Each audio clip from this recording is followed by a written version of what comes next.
کہا جاتا ہے کہ ایک وقت تھا جب زمین جن کے نور اور آگ سے چمکتی تھی، پتھروں میں تراشے ہوئے شہر یہ کوئی افسانہ نہیں تھا۔ آدم علیہ السلام سے پہلے یہی ان کی حقیقت تھی۔ دنیا صرف آباد ہی نہیں تھی بلکہ اس پر حکومت بھی تھی، اور حکمران خاموش چرواہے نہیں تھے، وہ آگ کے بدن رکھنے والے تھے، لمبی عمر پانے والے بادشاہ تھے۔ انہوں نے اپنی قوتوں کا استعمال کیا، غائب ہونے کے لیے، اڑنے کے لیے، مخلوق کے دلوں میں وسوسے ڈالنے کے لیے۔ آج ان کے شہر غائب ہو چکے ہیں، لیکن ممکن ہے ان کے نشان اب بھی ان ملبے کے نیچے چھپے ہوئے ہوں جو انسان سمجھ نہیں پاتا۔ جن میں ایسے بادشاہ ابھرے جو اللہ کو سجدہ نہیں کرتے تھے، انہوں نے اپنے لیے عبادت کا مطالبہ کیا، انہوں نے بت کھڑے کیے، جادوئی الفاظ پڑھے، ڈر کے ذریعے لوگوں کو جھکایا۔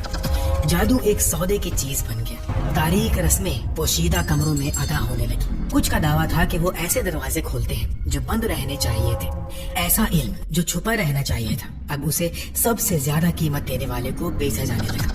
انہوں نے کمزور قبیلوں کو غلام بنایا، انہیں سپاہی اور خادم بنا لیا۔ وہ معصوم جن جو اب بھی اپنے رب کو یاد رکھتے تھے چھپنے پر مجبور ہو گئے، انہیں ان زمینوں سے نکال دیا گیا جو کبھی ان کا گھر تھی۔ تو آخر یہ سارا فساد شروع کیسے ہوا؟ ایسی بغاوت کس چیز نے پیدا کی جو اتنی طاقتور اور اتنی تباہ کر دینے والی تھی کہ فرشتوں کو بھی خوف ہوا کہ کہیں یہ سب دوبارہ نہ ہو؟ اس سوال کا جواب سمجھنے کے لیے ہمیں پہلے یہ سمجھنا ہوگا کہ آگ سے بنی یہ مخلوق کیسے گری، اور کیسے ایک ایسا جن جو کبھی آسمانوں میں تعریف پاتا تھا انسانیت کا سب سے بڑا دشمن بن گیا۔ اسلامی علماء کے مطابق وہ بالکل انسانوں کی طرح مختلف زبانیں بولتے تھے۔ ان کے شہر تصور سے پرے تھے کیونکہ وہ دوسری جہاتوں اور پہلوؤں میں رہتے تھے جو ہماری 3 بڑی دنیا سے بہت مختلف تھے۔ وہ ایک قسم کی انرجی جیسی آگ سے پیدا کیے گئے تھے جس کا کوئی عام جسمانی وزن نہیں تھا، اسی لیے ان کا تصور کرنا مشکل ہے۔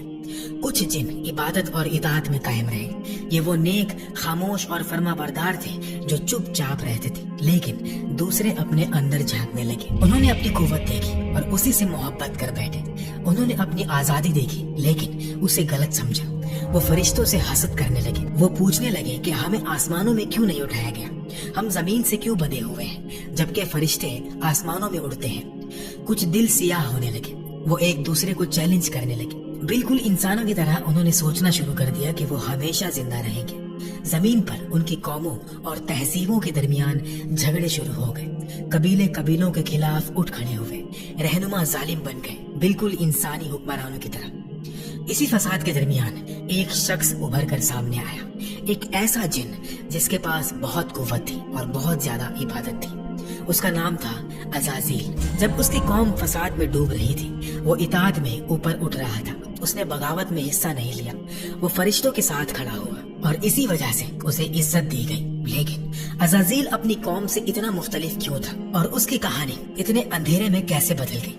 اس کو سمجھنے کے لیے ہمیں اس جنگ کو سمجھنا ہوگا جس نے زمین کو چیر کر رکھ دیا، وہ جنگ جس نے سب کچھ بدل دیا۔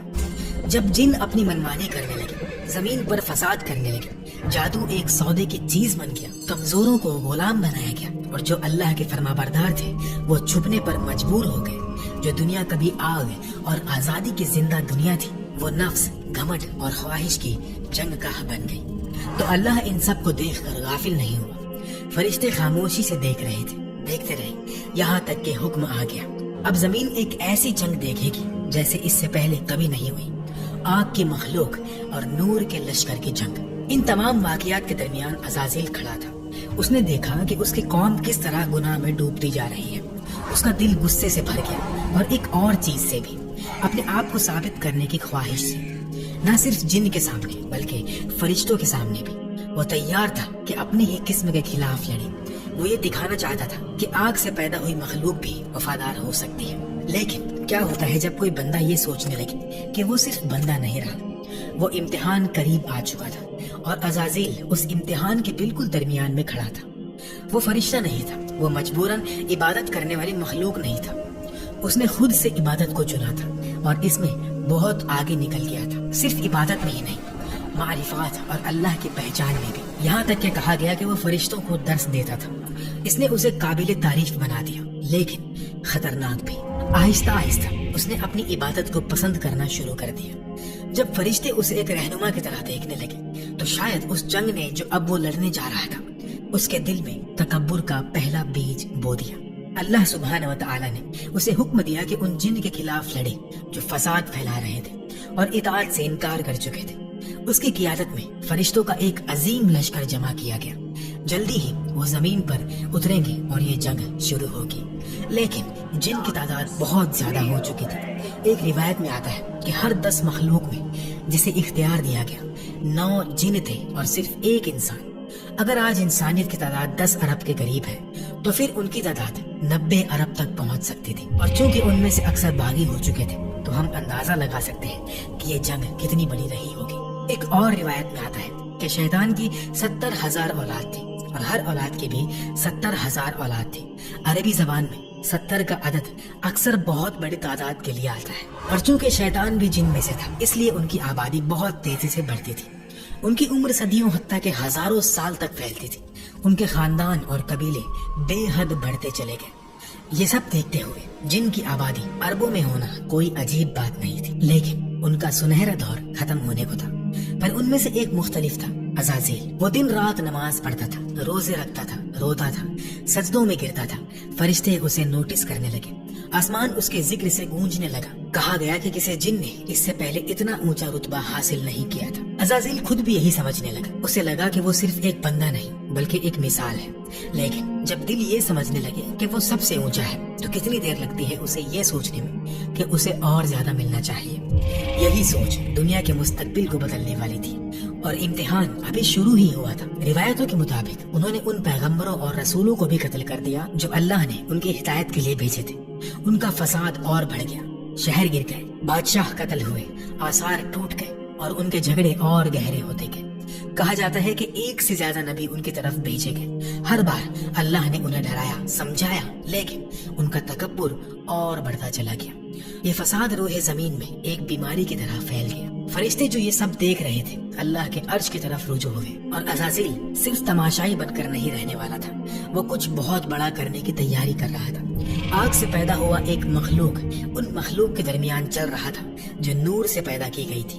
وہ اکیلا جن تھا جسے اتنا رتبہ دیا گیا تھا۔ وہ 2 جہانوں کی سرحد پر کھڑا تھا، نیچے فساد، اوپر اطاعت، لیکن اس کے اندر کچھ بدل رہا تھا۔ کبھی وہ سجدے میں روتا تھا تو کبھی اپنے رب کو ناراض کرنے کے خوف سے کانپتا تھا، لیکن اب اس کی چال بدل چکی تھی۔ اب وہ اس لشکر کی قیادت کرے گا جو جن کے بادشاہوں کو کچل دے گا اور انہیں ان کی اوقات یاد دلا دے گا۔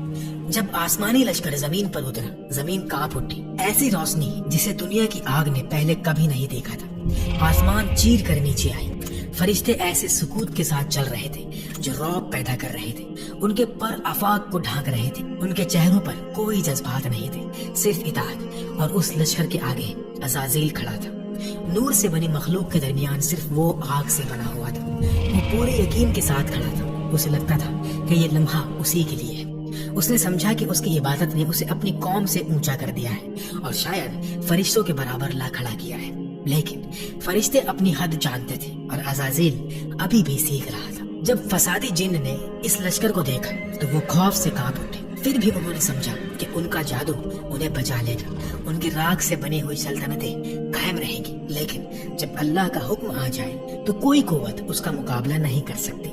جنگ شروع ہو گئی، آسمان گرجنے لگے، زمین پھٹ گئی، نور اور آگ ٹکرائے، پہاڑ ٹوٹ گئے، سمندر ابلنے لگے، حتیٰ کہ ہوا بھی اس غیبی جنگ کی دہشت سے لرز اٹھی۔ فرشتے ناقابل تصور قوت کے ساتھ وار کر رہے تھے، وہ سوچ سے تیز چل رہے تھے، اور اس طوفان کے مرکز میں عزازیل تھا۔ وہ ایسے لڑا جیسے کوئی جن اس سے پہلے کبھی نہ لڑا ہو۔ غصے اور نشانے کے ساتھ وہ لشکروں کو چیر کر رکھ رہا تھا۔ ہر وار کے ساتھ وہ اللہ کا نام پکارتا تھا۔ اس کی آنکھ نور کی خدمت کر رہی تھی۔ فرشتے اس کے گرد کامل نظام کے ساتھ حرکت کر رہے تھے۔ وہ کوئی الفاظ نہیں بولتے تھے، ان میں ہچکچاہٹ نہیں تھی، لیکن عزازیل اندر ہی اندر تکبر کے ساتھ گرج رہا تھا۔ شہر گرتے چلے گئے، آگ کے تخت راکھ بن گئے۔ وہ بادشاہ جو خود کو خدا کہتے تھے اپنے ہی مندروں کے نیچے دفن ہو گئے۔ ان کا جادو ٹوٹ گیا، ان کی سحر کی طاقت خاموش ہو گئی۔ زمین جو انصاف کے لیے چیخ رہی تھی اللہ کی قدرت سے پاک کر دی گئی، اور جب گرد بیٹھ گئی تو خاموشی لوٹ آئی۔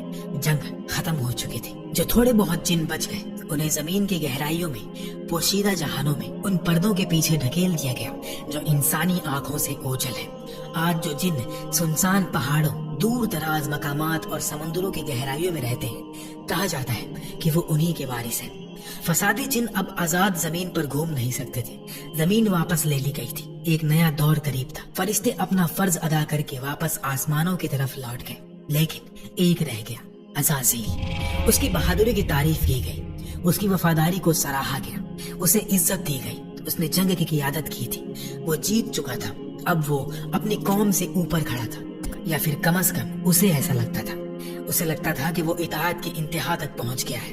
اس نے سمجھا کہ اس کی آگ اسے اس قابل بناتی ہے کہ وہ فرشتوں کے درمیان کھڑا رہے، لیکن اسے یہ معلوم نہیں تھا کہ ایک نئی مخلوق کی تیاری شروع ہو چکی ہے۔ یہ مخلوق نہ نور سے ہوگی اور نہ آگ سے، یہ مٹی سے ہوگی۔ اور اگرچہ عزازیل جنگ میں فتح پا چکا تھا، اس کا دل اس چیز کے لیے تیار نہیں تھا جو اب آنے والی تھی۔ پرسکون زمین پر ایک گفتگو شروع ہوئی۔ یہ بغاوت کی بات نہیں تھی، یہ حیرت، سوچ اور کچھ خوف کی بات تھی۔ فرشتے جو دنیا کے ابھرنے اور گرنے کو دیکھ چکے تھے، اب اللہ کے نئے حکم کی طرف متوجہ ہوئے۔ انہوں نے جن کا فساد دیکھا تھا، ان کا خون بہانا دیکھا تھا، ان کا تکبر، ان کی بغاوت دیکھی تھی، اور اب ایک نئی مخلوق کا ذکر ہو رہا تھا، ایک ایسی مخلوق جو زمین کی وارث بنے گی، ایک خلیفہ۔ فرشتے نے پوچھا، کیا تو اس میں ایسی مخلوق کو رکھے گا جو فساد پھیلائے گی اور خون بہائے گی، جبکہ ہم تیری حمد کے ساتھ تسبیح کرتے ہیں اور تیری پاکی بیان کرتے ہیں؟ یہ تکبر نہیں تھا، یہ بغاوت نہیں تھی۔ فرشتے اللہ کی حکمت پر سوال نہیں اٹھا رہے تھے، وہ صرف وہ کہہ رہے تھے جو انہوں نے دیکھا تھا۔ زمین پر فری ول والی مخلوق پہلے ہی جنگ اور خون سے بھر چکی تھی۔ کچھ روایتوں میں آتا ہے کہ عزازیل بھی اس سوال کے سلسلے میں تھا اور فرشتوں کے درمیان بات ہو رہی تھی۔ انہیں وہ پوشیدہ حکمت معلوم نہیں تھی جو اللہ جانتا تھا۔ اللہ نے اپنے معزز فرشتوں کو بتایا کہ زمین سے مٹی لی جائے گی اور ایک نئی مخلوق بنائی جائے گی۔ فرشتے زمین کے مختلف حصوں میں گئے، کسی نے سخت پتھر والی مٹی لی، کسی نے نرم وادیوں کی مٹی، کسی نے سیاہ مٹی، کسی نے سرخ، کسی نے سفید۔ اسی طرح انسان کی فطرتوں اور مزاجوں کا تناوع اس مٹی میں جمع کر دیا گیا۔ اس مٹی کو ملایا گیا، گوندا گیا اور پھر اسے سوکھی، کھوکھلی، سخت مٹی کی صورت دی گئی، ایک جسم بنا دیا گیا۔ لیکن ابھی اس میں روح پھونکنا باقی تھا۔ وہ جسم خاموش پڑا تھا، بے جان۔ اسی لمحے عزازیل وہاں آیا۔ وہ جن کے خلاف اپنی عظیم فتح کے بعد آیا تھا اور اس کے اندر اس جیت کا گھمنڈ بڑھتا جا رہا تھا۔ یہ وہ چھپا ہوا تکبر تھا جس کا ذکر مفسرین کرتے ہیں جب اللہ فرماتا ہے، میں وہ جانتا ہوں جو تم نہیں جانتے۔ عزازیل اس نئی صورت کے گرد گھوما، اس نے اس کا چہرہ دیکھا، اس کے کانوں کو دیکھا، پھر وہ اس مٹی کے جسم کے اندر داخل ہوا۔ روح تو ابھی نہیں دی گئی تھی، لیکن وہ اس کے اندر کی خالی جگہوں میں پھرنے لگا، اس کے راستوں کو سمجھنے لگا۔ اس نے سوچا، یہ کمزور مخلوق جو مٹی سے بنی ہے، جس میں سوراخ ہے، بھوک ہے، غصہ ہے، جلد بازی ہے، یہ بہت جلد ٹوٹ جائے گی۔ ایک دن میں اسی کی کمزوری سے اسے گمراہ کروں گا۔ اس جسم کے اندر گھومنا اس حقیقت کی طرف اشارہ کرتا تھا جو بعد میں ہمیں نبی علیہ الصلوۃ والسلام نے بتائی کہ شیطان انسان کے اندر اسی طرح دوڑتا ہے جیسے خون دوڑتا ہے۔ روح پھونکے جانے سے پہلے ہی عزازیل انسان کے اندر کے راستے سمجھ رہا تھا۔ وہ پلان بنا رہا تھا کہ ایک دن کیسے وسوسہ ڈالے گا، کیسے وہ گمراہ کرے گا، لیکن اللہ کا فیصلہ کچھ اور تھا۔ امتحان قریب تھا، ایک نئی مخلوق آ رہی تھی، ایک ایسی جو جن کی جگہ زمین پر چلے گی۔ عزازیل نے اپنی ہی قسم کے خلاف جنگ لڑی تھی، اس نے اپنے آپ کو ثابت کیا تھا، وہ فرشتوں کے ساتھ کھڑا رہا تھا۔ اس کے ذہن میں اب کسی اور مخلوق کی کوئی ضرورت نہیں تھی، دنیا پہلے ہی پاک کر دی گئی تھی۔ اسے لگتا تھا کہ اس نے اپنا مقام حاصل کر لیا ہے، اب اور کیا چاہیے۔ لیکن اس کے دل میں ایک سوال بڑھتا گیا، یہ خلیفہ کون ہوگا، اور سب سے اہم بات، اس کا رتبہ کیا ہوگا۔ جب فرشتے اللہ کی حکمت کے آگے جھک رہے تھے، عزازیل کا دل اندرونی آگ سے جل رہا تھا۔ اس نے زبان سے کچھ نہیں کہا، اس نے کھلا اعتراض نہیں کیا، لیکن اس کے اندر ایک طوفان اٹھ چکا تھا۔ کچھ روایتوں کے مطابق اس نے فرشتوں سے پوچھا، اگر اللہ اس مخلوق میں روح پھونک دے اور اسے ہم سے بھی اونچا رتبہ دے دے تو تم کیا کرو گے؟ انہوں نے جواب دیا، یہ کیسا سوال ہے، ہم تو اپنے رب کا حکم سنیں گے، ایمان لائیں گے اور اطاعت کریں گے۔ تب عزازیل سمجھ گیا کہ وہ اکیلا ہوگا، فرشتے کبھی نافرمانی نہیں کریں گے، صرف وہ تھا جو حکم سے باہر نکل سکتا تھا، اور وہ اس خیال سے کھیلتا رہا۔ مٹی کا وہ جسم اب بھی خاموش پڑا تھا، بے جان، لیکن جلد ہی اس میں سانس چلنے والی تھی۔ عزازیل کو ابھی اس مخلوق کا نام بھی نہیں معلوم تھا، لیکن وہ اسے پہلے ہی نفرت کرنے لگا تھا۔ پھر وہ لمحہ آیا جس نے ماضی اور مستقبل کے درمیان ایک صاف لکیر کھینچ دی۔ اللہ سبحانہ و تعالی نے اس مٹی میں روح پھونکی. یہ صرف ہوا نہیں تھی, صرف حرکت نہیں تھی, یہ روح تھی, حکم تھا, زندگی تھی, ایک ایسا راز جو صرف اللہ عطا کرتا ہے. اچانک وہ بے جان جسم ہلا, مٹی نرم ہوئی, آنکھیں کھل گئی, سینہ اٹھنے لگا, گرنے لگا, جسم نے ارادے کے ساتھ حرکت کی. انسان پیدا ہو گیا, نہ کسی رحمی سے, نہ ایوولوشن کے ذریعے, بلکہ اللہ کی قدرت کے سیدھے عمل سے. یہ آدم علیہ السلام تھے, اپنی قسم کے پہلے, زمین سے بنے ہوئے, لیکن زمین سے اوپر رتبہ دیے گئے. نبی علیہ الصلوۃ والسلام نے ہمیں آدم علیہ السلام کی تخلیق کے بارے میں بتایا. روح آدم کے سر میں داخل ہوئی, پھر ان کی آنکھوں میں, چہرے میں, ناک اور منہ میں, پھر انہیں چھینک آئی. جبریل علیہ السلام ان کے پاس کھڑے تھے اور انہوں نے کہا, اے آدم کہو الحمدللہ. آدم علیہ السلام نے کہا الحمدللہ. پھر اللہ نے فرمایا, اے میرے بندے, میری رحمت تجھ پر ہو. جب روح ان کی آنکھوں تک پہنچی تو انہوں نے جنت کا پھل دیکھا. انہیں دیکھ کر ان کے اندر فوراً کھانے کی خواہش پیدا ہوئی, لیکن روح ابھی ان کی ٹانگوں تک نہیں پہنچی تھی. ان کا جسم ابھی نیچے سے مٹی ہی تھا, وہ اٹھ نہیں سکتے تھے. جبریل علیہ السلام نے کہا, اے آدم جلدی مت کرو. اور اللہ قرآن میں فرماتا ہے, انسان بہت جلدی کرنے والا ہے. عزازیل یہ سب دیکھ رہا تھا, اس کا دل تنگ ہوتا گیا.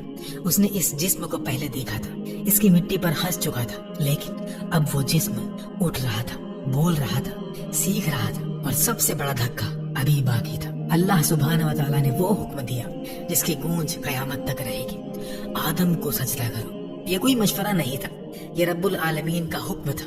یہ امتحان تھا, فرشتوں کے لیے بھی اور عزازیل کے لیے بھی. فرشتے نے دیر نہیں کی, وہ فوراً سجدے میں گر گئے. ان کے چہرے زمین کو لگ گئے, اس لیے نہیں کہ آدم معبود تھے, بلکہ اس لیے کہ اللہ نے حکم دیا تھا.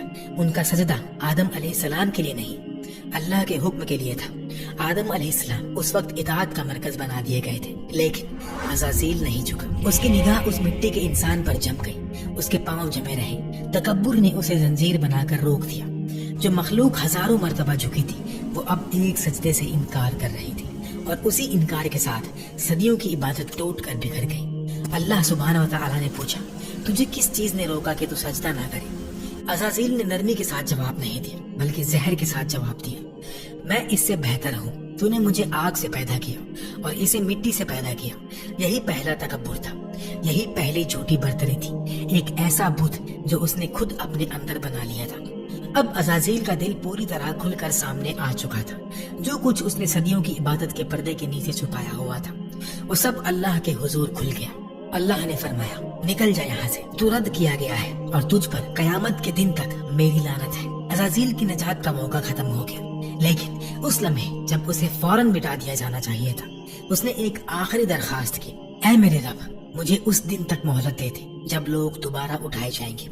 اللہ نے فرمایا, تجھے مہلت دی گئی مقرر وقت تک. پھر ابلیس نے کہا, کیونکہ تو نے مجھے گمراہ ہونے دیا, میں ان کے لیے تیرے سیدھے راستے پر بیٹھوں گا.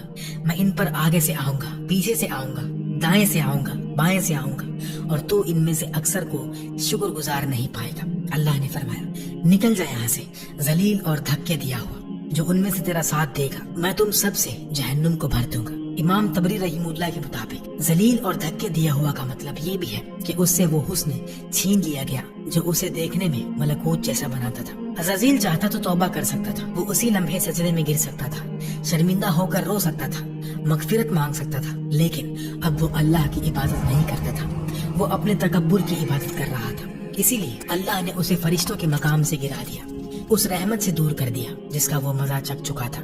اس کا لقب, اس کا رتبہ, اس کی عزت سب چھین لی گئی. اب وہ عزازیل نہیں رہا, اب وہ ابلیس تھا. رد کیا گیا, لعنتی, نور سے دور کیا گیا.